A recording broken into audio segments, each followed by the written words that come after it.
Rain or shine, the show must go on. Sa kabila ng pag-ulan, naitawid at naging matagumpay pa rin ang pagsalubong ng Compostela Cebu sa Kapaskuhan ngayong Disyembre sa pamamagitan ng Christmas lighting at fireworks display. Narito ang balitang hatid ni Eileen Navarro.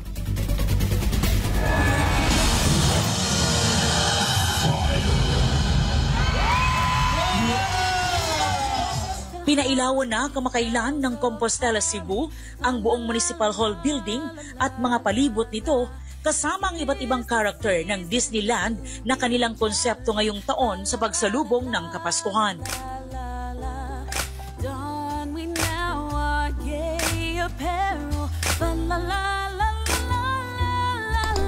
Kahit umulan man, hindi alintana ng mga Compostelanhon ang lamig na kanilang naramdaman sa kasagsagan ng programa.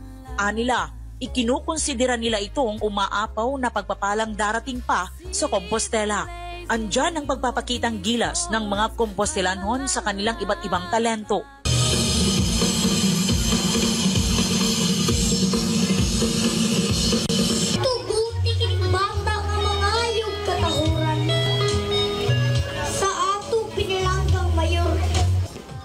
Kasabay ng Christmas lighting ceremony ay ang fireworks display at ang pagbubukas ng kanilang food street na ang konsepto ay naaayon sa kanilang Kumbira Festival.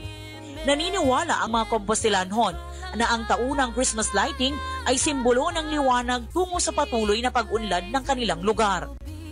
Nais ni Mayor Feliger Quino na sa munisipyo magmumula ang diwa ng Pasko patungo sa iba't ibang barangay ng Compostela. Sukat sa paglingkod nako kada December, giatngan gid sa mga tao. Labaw na karon nga nindot ang among concept kay Disney. Ang ako minsaya na akong ikapakita sa katawhan sa lungsod sa Compostela nga ang sinugdanan sa diwa sa Pasko nagagikan gyud diri sa among munisipyo.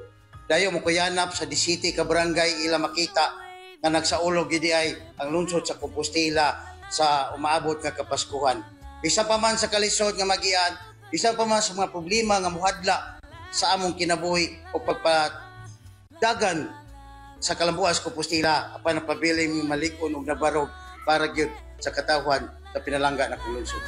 Ayon kay Barangay Captain Talingting ng Tamyaw, Compostela, Cebu, lubos na umaasa at naniniwala sila sa patuloy na pag-angat ngayon ng kanilang munisipalidad. Katunayan, mula third-class municipality ay naging first-class agad ito sa ilalim ng pamumuno ni Mayor Quino. We are very assuming that mo level up gid ang ato ang municipality under the administration of our mayor na may puso, Jerry Quino, and we are very proud no nga naatay mayor ngayon na nakakulihan and dedicated kaayo sa iyahang panerbisyo ngadto sa iyahang mga katawhan sa Compostela. Samantala, binigyang diin ni Councilor Acaso na sa loob ng taong ito hanggang sumapit ang Kapaskuhan, ang konseho ay nakatutok sa pagbalangkas ng mga ordinansa upang maging investors-friendly ang Compostela. Sa karon nga katuigan, sa karon nga Kapaskuhan, ang mga balaod nun nga mo ang gipasar para gayud sa kalambuan gayud sa Compostela. Una gyud nga mo nga gipaningkamutan, gusto namo nga among lungsod friendly mi sa mga businessman, sa mga investors.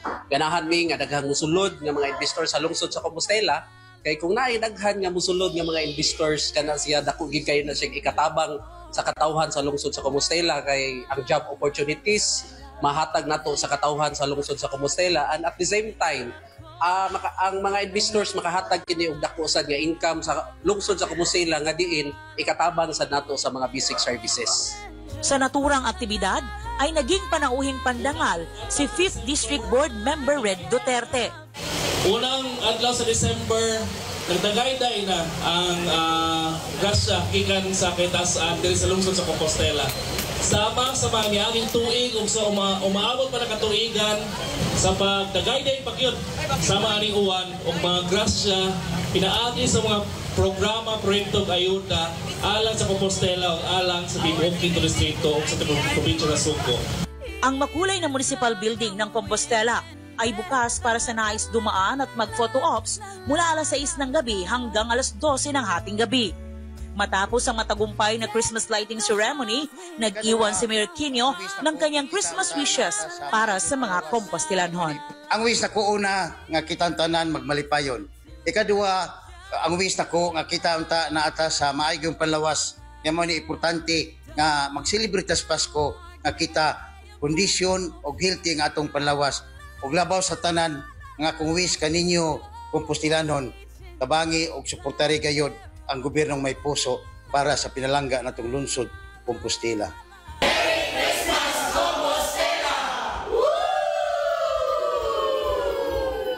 Para sa Diyos at sa Pilipinas nating mahal, mula dito sa Cebu, Aileen Navarro, SMNI News.